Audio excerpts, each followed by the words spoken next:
Well, obviously, Air Force One we went back into normal service after we finished with it last year. Now, obviously, we had to go back and then re-put it back to the configuration that we're using now. I mean, does that mean it has to go through all the clearances again and all that kind of stuff? The clearances very much more straightforward. All they wanted to do was just see the equipment going on, see it being packed, and that was it. Fairly tried and tested by this point. Pretty tried and tested. Interestingly, when we went down to New Zealand, the Royal New Zealand Air Force wanted to come and take a look at it because they have two 757 combis that they use. In other words, that they use for their VIP, presidential, prime ministerial transportation, and also for Air Force work and famine relief, all those sorts of things that Air Forces do. And theirs cost 38 million to convert, and they were 2 years out of action doing it. Ours cost somewhat less. And it was a lot quicker, I imagine. And it took about 3 or 4 months, that included, but the actual fitting of everything only took a couple of weeks. And now we can change the aeroplane over from regular passenger to our VIP combi in takes about 3 days. 3 days. Okay. But these New Zealand guys I was talking to, they were very impressed with it. They were like, "Wow, this is really cool. This is a great way of doing it." And I went, "Well, we have to live in the sort of commercial world as well, so we have to look at a commercial way of doing it." And I said, "So how long does it take you to change it around from one to the other?" They went, "Oh, it takes us a couple of days." I went, "But it only takes us 3." So that was quite cool to see that actually, and meet up with them. Again, we have all the kit for it, so it's just literally a question of taking out the seats, putting in the cargo stuff at the back that we have, and giving it a good clean and things like that. Really, I mean, it's not a huge process, but it does take 2 or 3 days of downtime in a hangar. Yeah. We've upgraded the seats to really sort of proper long haul business class seats. Yeah. So they recline, and they're the old British Airways sort of premium club cabin intercontinental seats before they had flatbeds. They're all refurbished and what have you, and everybody seems very, very pleased with them. They said everyone's quite happy so far. Big improvement. We have done a night flight. I mean, this is pretty groundbreaking stuff for the airline, because the last time we did this, we were issued a provisional one-off. Yes, you can go all the way around the world. And this time, probably because we did it last time, they've actually given us a just open-ended worldwide operating certificate for the whole airline, which is great.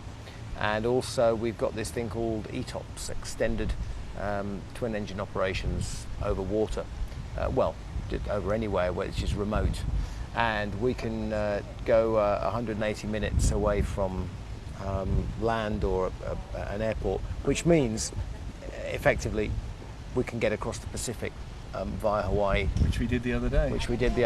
Flight 66, the movie. Yeah. Nobody obviously has seen it in IMTV world as yet. I've seen the little trailer and snippets and everything else. So are you happy with the way it turned out? Now you've seen the final cut pretty much? It looks fabulous. And the concert footage looks great, the sound's great. The whole way they put it together, I think, is really interesting. And we never had any input in it. So the first time I saw it is when I just got a rough cut DVD of it. That's right, yeah. I think it looks fabulous. I mean, if you're a fan of flying sequences and stuff like that, I mean, the airliner just looks fabulous. I mean, the air-to-air footage is heart-stopping. I was going to mention actually, especially the flying sequences. That was probably your. Oh man, it's just it just looks so pretty. It really does. And how were those flying sequences actually done?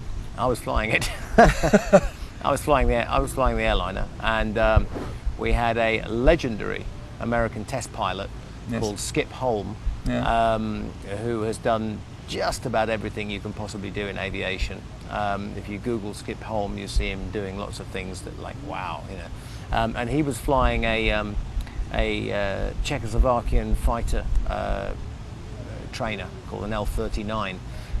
In the back of it was a cameraman, and they have this special camera they fit to it. It's like an HD camera, and they do all the Top Gun type movies. Oh, and, okay. they use it for filming things. He's taken it down the Grand Canyon, low level, in a jet. All the IMAX stuff. Yeah, all the IMAX stuff. You know, he did all that in it. So they're very experienced, and a lot of the shots are actually done more by him than us in the airplane. We're just in radio contact, and we were flying over the Mojave Desert, and so we're just bimbling around there at about 8,000 feet, and he's just saying, okay, I'm going to make a pass from left to right over the top, just hold your heading, and he's effectively making the shot. So it looks like the airplane might be moving dramatically. Yeah. What's happening is that the airplane is moving a little bit, and he's pulling away. Sure. It's very skillful what they're doing, and the way they get those shots. Any hairy moments? Oh, good God, no. He didn't get too close. You could make out what sunglasses he's wearing. No.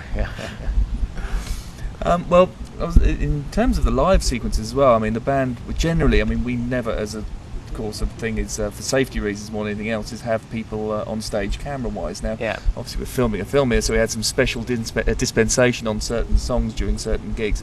Did that take a little bit of getting used to? Sort of, you were running up and all of a sudden you turn around and there's a chap sat there, or something on a pole? Yeah, it took a bit of getting used to at first, but once you actually know the people that you're working with, then it's much easier to cope with.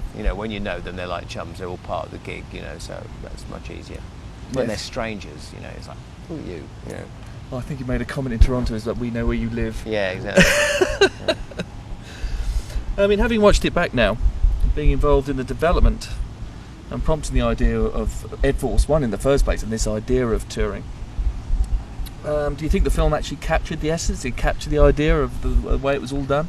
I think so. I mean, the only way of doing it in any more detail would be to do a purely aviation-orientated documentary about Ed Force One and about the pitfalls and trials and tribulations of setting the whole thing up, which would be nice to do from my point of view. But I think it would be a relatively limited, fairly specialist type thing. So it might go to Discovery Wings and that sort of stuff. But and it's something I considered maybe doing, because we've got so much footage left over. I thought, well, it might be quite nice to actually, do something about it at some point, and we could just cut it together and do some links. But yeah, I think it goes into enough detail that people realise exactly how difficult and how groundbreaking an enterprise it was. Yeah.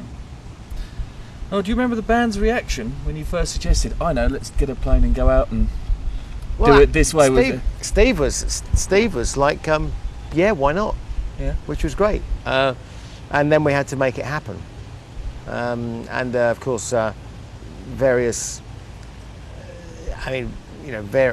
things happened, like measuring up the inside of the cargo space in the 7.5 and going, it's not going to fit. Yeah. And me saying, well, what about we take the seats out, like you do in your car?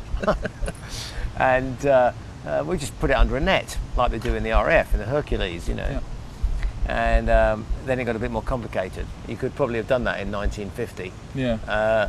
But now with all the rules and regulations and everything else, so then we went down the rocky road to, well, how do we make this compartment in the back fireproof so it satisfies all the fireproof regulations and fire safety and smoke and all the rest of it that you have to have, because whilst none of our equipment has spontaneously combusted, there's no reason why it should. The rules is the rules, and you've got to have them in place. So that was the interesting bit. I mean, these fireproof bags that we have are just astonishing. I mean, you could set off a dozen petrol bombs in one, and first of all, the fire wouldn't last long enough for the bag to even get hot. But when we tested them and we repeatedly threw